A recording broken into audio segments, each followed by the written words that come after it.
जय हिंद दोस्तों देखेंगे रासायनिक अभिक्रिया के बारे में कि रासायनिक अभिक्रिया किसे कहते हैं। तो जब दो या दो से अधिक पदार्थ को हम एक साथ मिलाते हैं और मिलाने के बाद वहाँ पे जो भी नया प्रोडक्ट का निर्माण होता है वह नया प्रोडक्ट एक भी हो सकता है, एक से अधिक भी हो सकता है। परंतु जो भी पदार्थ रासायनिक अभिक्रिया में भाग ले रहा है उन पदार्थों से जो भी प्रोडक्ट का निर्माण हुआ उस प्रोडक्ट का गुण क्या होता है, अलग अलग होता है। एग्जाम्पल जैसे मान लीजिए जल का निर्माण होता है, उस जल के निर्माण में भाग लेता है हाइड्रोजन और ऑक्सीजन। इन हाइड्रोजन और ऑक्सीजन के मिलने से हमें क्या बनता है, तो जल का निर्माण होता है, H2O प्राप्त होता है। दोस्तों तो इसमें हम देखेंगे कि ये जो दोनों पदार्थ हैं, ये दोनों पदार्थ रासायनिक अभिक्रिया में भाग ले रहा है। मतलब रासायनिक अभिक्रिया में भाग लेने वाला जो भी पदार्थ का गुण है वह गुण जब नया पदार्थ का निर्माण होता है उस नए पदार्थ के रूप में क्या हो जाता है, उसका गुण बदल जाता है। अब गुण बदलता कैसे है, तो जैसे मान लीजिए इस हाइड्रोजन का काम क्या होता है, तो हाइड्रोजन का काम होता है कि कोई भी आग है उसको और प्रज्वलित कर देना, मतलब आग को बढ़ा देना। ऑक्सीजन भी क्या होता है, ऑक्सीजन भी ज्वलनशील पदार्थ है, अत्यधिक ज्वलनशील पदार्थ है जो किसी भी पदार्थ को अपने उपस्थिति में क्या करता है, जला देता है। परंतु इस H2O का कार्य क्या होता है, तो आग को बुझा देना। तो यहाँ पे हमें इस दोनों पदार्थों के बीच में गुण में क्या आ रहा है, परिवर्तन दिखाई दे रहा है, बदलाव दिखाई दे रहा है। तो जिस पदार्थों के मिलने से नए प्रोडक्ट का निर्माण होता है और उन नए प्रोडक्ट का गुण अगर पहले पदार्थ के गुण से अलग हो जाए तब हम क्या बोलेंगे कि वहां पे रासायनिक अभिक्रिया हो रहा है। अब जैसे हाइड्रोजन क्या है, हाइड्रोजन है गैस, ऑक्सीजन क्या है, ऑक्सीजन भी है गैस। उन हाइड्रोजन और ऑक्सीजन दोनों गैस को एक साथ मिलाते हैं तो हमें प्राप्त क्या होता है, तो हमें द्रव्य प्राप्त होता है। देखेंगे रासायनिक अभिक्रिया का डिफिनीशन की रासायनिक अभिक्रिया हम किसे कहते हैं। तो जब दो या दो से अधिक पदार्थ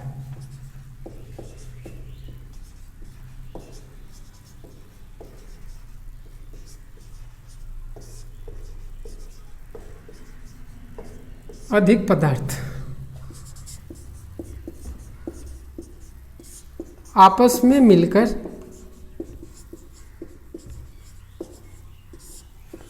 एक या एक से अधिक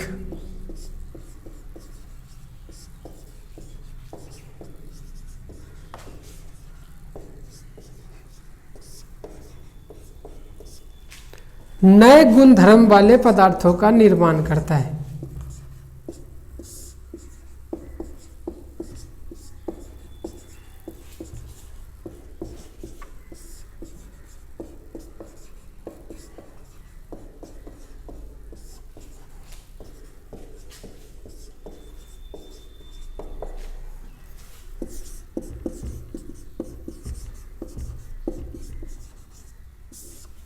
रासायनिक अभिक्रिया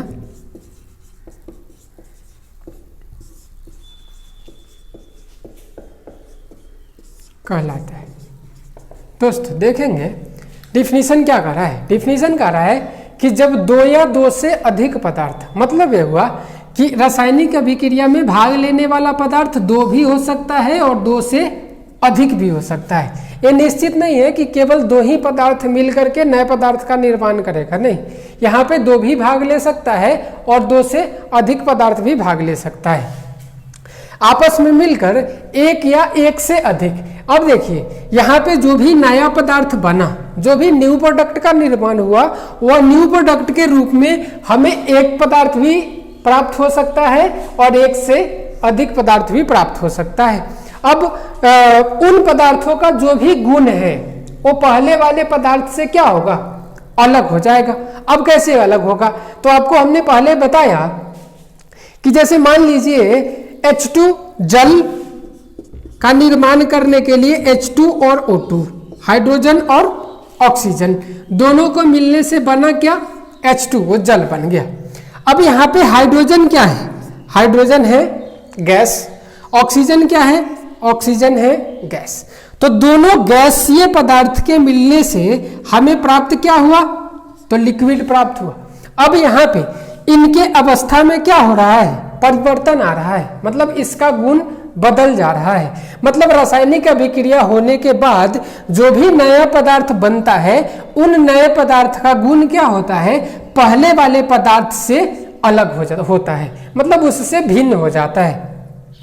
उसके बाद इन जो भी रासायनिक अभिक्रिया होता है उन रासायनिक अभिक्रिया में भाग लेने वाला जो भी पदार्थ है और उन पदार्थ से जो भी नया पदार्थ बना, अगर हम चाहेंगे कि किसी भी भौतिक विधि द्वारा उन पदार्थों को वापस हम पहले वाले पदार्थ के रूप में रिटर्न कर दें, मतलब उसको बदल करके पहले वाले पदार्थ के रूप में ला दें, तो ऐसा संभव नहीं होता है। मतलब फिजिकल चेंज में ऐसा संभव होता है कि जो भी नया पदार्थ बना उन नए पदार्थ को हम वापस पहले वाले पदार्थ के रूप में ला सकते हैं, बट केमिकल चेंज में ऐसा संभव नहीं होता है। मतलब केमिकल चेंज में ये जो H2O बना जल, इन जल में से हाइड्रोजन को अलग, ऑक्सीजन को अलग वापस हम नहीं कर सकते हैं, तो इसको हम बोलते हैं रासायनिक अभिक्रिया। दोस्तों अब नेक्स्ट देखेंगे कि ये जो भी रासायनिक अभिक्रिया हो रहा है, इन रासायनिक अभिक्रिया में हमें क्या क्या परिवर्तन दिखाई देता है। तो रासायनिक अभिक्रिया में परिवर्तन हमें सबसे पहला दिखाई देता है अवस्था में परिवर्तन। अवस्था में परिवर्तन, अवस्था में परिवर्तन।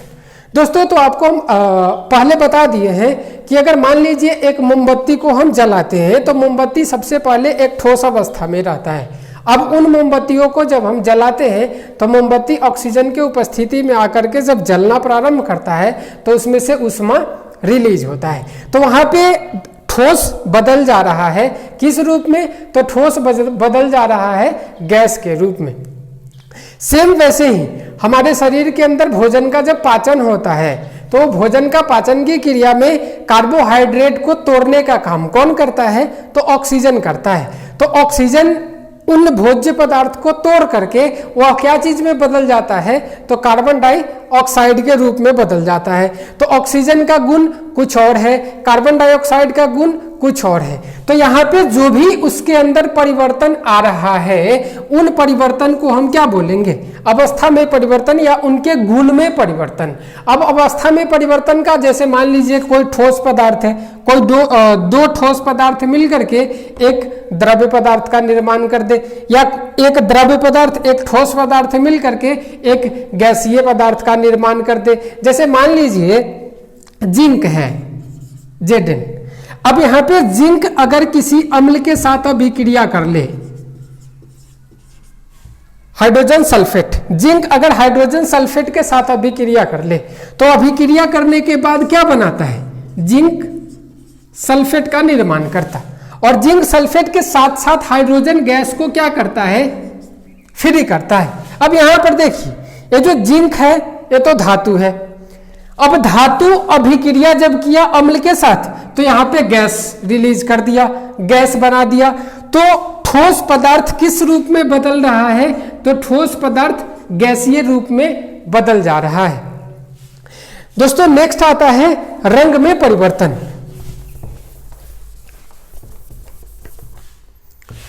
रंग में परिवर्तन,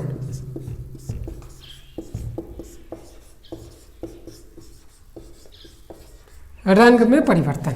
अब देखिए रंग में परिवर्तन कैसे आता है। जैसे मान लीजिए चांदी का कोई बर्तन है, वो बर्तन जब अम्ल आदि या आर्द्रता के संपर्क में आता है या जल के साथ है, ऑक्सीजन के साथ जब अभिक्रिया कर लेता है, तो अभिक्रिया करने के बाद धीरे धीरे आप देखते होइएगा कि जो भी चांदी का प्लेट है या जो भी चांदी का बर्तन है उसके ऊपर एक काले रंग का परत चढ़ने लगता है या वो खराब होने लगता है। तो वहां पे जो भी परिवर्तन हो रहा है, बदलाव हो रहा है, उसी को हम क्या बोलेंगे कि उसके रंग में परिवर्तन आ रहा है। जैसे सब्जी घर में बनता है, वो सब्जी के अंदर भी क्या आता, रंग में परिवर्तन, तो हम क्या बोलेंगे कि वहां पे भी केमिकल रिएक्शन हो रहा है, रासायनिक अभिक्रिया हो रहा है। नेक्स्ट तापमान में परिवर्तन। नेक्स्ट तापमान में परिवर्तन। दोस्तों इन तापमान में परिवर्तन का मतलब क्या हुआ? तापमान में परिवर्तन का मतलब हुआ कि किसी भी वस्तु या जो भी नया प्रोडक्ट बना, उन नए प्रोडक्ट का टेम्परेचर या तो बढ़ जाना, नहीं तो उसका टेम्परेचर कम हो जाना। अब टेम्परेचर बढ़ता कैसे है या कम कैसे होता है? तो नॉर्मली हम लोग मेडिसिन की दुकान से लेते हैं इनो। अब इनो को जब हम जल में डुबाते हैं या जल के अंदर डालते हैं, तो डालने के बाद वो क्या हो जाता है? पूरा ठंडा हो जाता है। तो पहले से उसका टेम्परेचर क्या हो गया? घट करके कम हो गया। तो टेम्परेचर कम हो रहा है, इसका मतलब उसका तापमान में परिवर्तन आ रहा है, मतलब उसका तापमान बदल रहा है। सेम वैसे ही अगर एक चूना को अगर जल में हम डालते हैं, मतलब पानी में जब डालते हैं चूना को, तो क्या होता है? धीरे धीरे धीरे धीरे गर्म होने लगता। अब वहां पे उसका तापमान क्या हो गया? पहले से बढ़ गया। तो तापमान में हमें परिवर्तन दिखाई देगा, तो उसको हम क्या बोलेंगे? तो बोलेंगे तापमान में परिवर्तन हो रहा है। और इस प्रकार का जो भी प्रक्रिया है उसको हम क्या बोलेंगे? तो रासायनिक अभिक्रिया कहेंगे। नेक्स्ट, ऊष्मा या गैस का उत्सर्जन। गैस का उत्सर्जन, गैस का उत्सर्जन। तो आपको हमने पहले बताया कि अगर एक मोमबत्ती को हम जलाते हैं, तो मोमबत्ती को जलाने के बाद उसमें से क्या निकलता है? ऊष्मा निकलता है। और ऊष्मा के रूप में हमें कौन सा पदार्थ प्राप्त होता है? तो ऊष्मा के रूप में हमें कार्बन डाइऑक्साइड प्राप्त होता है। तो पहले था क्या? मोमबत्ती। तो मोमबत्ती एक ठोस अवस्था के रूप में है। अब उन ठोस अवस्था के रूप में पाए जाने वाला जो भी पदार्थ है, उसको जब हमने जलाया, तो जलाने के बाद वह बदल गया किस रूप में? ऊष्मा के रूप में। मतलब वो कार्बन डाइऑक्साइड गैस को क्या कर रहा है? तो कार्बन डाइऑक्साइड गैस को रिलीज करने लगा। तो यहाँ पे गैस का क्या हो रहा है? उत्सर्जन हो रहा है। सेम वैसे ही अगर कोई धातु किसी अम्ल के साथ अभिक्रिया करता है, तब हाइड्रोजन गैस को रिलीज करने लगता। जैसे आपको पहले बताया कि अगर जिंक H2SO4 के साथ अभिक्रिया करता है, तो वहां पे जिंक सल्फेट बनाता है और साथ साथ हाइड्रोजन गैस को फ्री करता है, मतलब मुक्त करता है। अब हाइड्रोजन गैस को मुक्त जो कर रहा है, वही उसी को हम क्या बोलेंगे? तो गैस का उत्सर्जन। तो जिन प्रक्रियाओं में हमें ये चारों दिखाई देते हैं, तो उसको हम क्या बोलेंगे? तो उसको हम बोलेंगे रासायनिक अभिक्रिया। अब आपको पहले हमने बता दिया है कि जो भी रासायनिक अभिक्रिया होता है, उन रासायनिक अभिक्रिया द्वारा जो भी नए पदार्थ बना, उन नए पदार्थ को वापस पहले वाले पदार्थ के रूप में हम नहीं ला सकते हैं। मतलब रासायनिक अभिक्रिया में भाग लेने वाला जो पदार्थ होता है, आपको पहले बताया गया है कि रासायनिक अभिक्रिया में जो भी पदार्थ भाग लेता है, उन पदार्थों को हम क्या बोलते हैं? तो अभिकारक बोलते हैं। जैसे मान लीजिए मैग्नीशियम और ऑक्सीजन है। ये मैग्नीशियम और ऑक्सीजन के मिलने से क्या बनता है? तो मैग्नीशियम ऑक्साइड बनता है। अब यहाँ पे मैग्नीशियम के रिबन को जब हम जलाते हैं, तो मैग्नीशियम के रिबन जलाने के बाद हमें प्राप्त क्या होता है? तो मैग्नीशियम ऑक्साइड प्राप्त होता है। अब यहाँ पे इन समीकरण को हमें संतुलित करना होता है। तो समीकरण को संतुलित करने के लिए आपको बताया गया है कि हम क्या करते हैं? दोनों साइड के परमाणु की संख्याओं को बराबर करते हैं, क्योंकि द्रव्यमान संरक्षण के नियम के अनुसार कोई भी केमिकल रिएक्शन होता है, उन केमिकल रिएक्शन में जो भी परमाणु का द्रव्यमान है, वह केमिकल रिएक्शन होने के बाद ना ही उसका ह्रास होता है और ना ही उसका उत्पादन होता है। मतलब यहाँ पे मैग्नीशियम का 2, मैग्नीशियम का 2, ऑक्सीजन का 2, ऑक्सीजन का 2 है। अब देखिए यहाँ पे रासायनिक अभिक्रिया में भाग लेने वाला जो पदार्थ है मैग्नीशियम, इन मैग्नीशियम को अभिकारक कहते हैं, इन ऑक्सीजन को अभिकारक कहते हैं। क्यों? क्योंकि ये पदार्थ रासायनिक अभिक्रिया में भाग ले रहा है। तो जो भी पदार्थ भाग लेता है उसको हम अभिकारक कहते हैं। और रासायनिक अभिक्रिया होने के बाद जो भी नए पदार्थ का निर्माण होता है, उन नए पदार्थ को हम उत्पाद कहते हैं। ये क्या है? तो उत्पाद है। अब इन रासायनिक समीकरण में हमने ये जो अभिकारक को लिखा, इन अभिकारक को हमने प्लस के चिन्ह दे करके लिखा और जो भी उत्पाद बनता है उन उत्पाद को तीर के निशान दे करके लिखते हैं। मतलब हम इस डायरेक्शन में जाएंगे, मतलब रासायनिक अभिक्रिया इधर हो रहा है और इन अभिकारकों के बीच में जो भी अभिक्रिया हुआ उन अभिक्रिया से जो भी नया पदार्थ बना वो नया पदार्थ किधर बन रहा है, तो नया पदार्थ इस डायरेक्शन में बन रहा है। इसलिए हम क्या करते हैं, यहाँ पे तीर का निशान देते हैं। अब आता है कि हमारे दैनिक जीवन में रासायनिक अभिक्रिया किस प्रकार से होता है। तो हम देखेंगे नेक्स्ट क्लास में कि हमारे दैनिक जीवन में रासायनिक अभिक्रिया किस प्रकार होता है।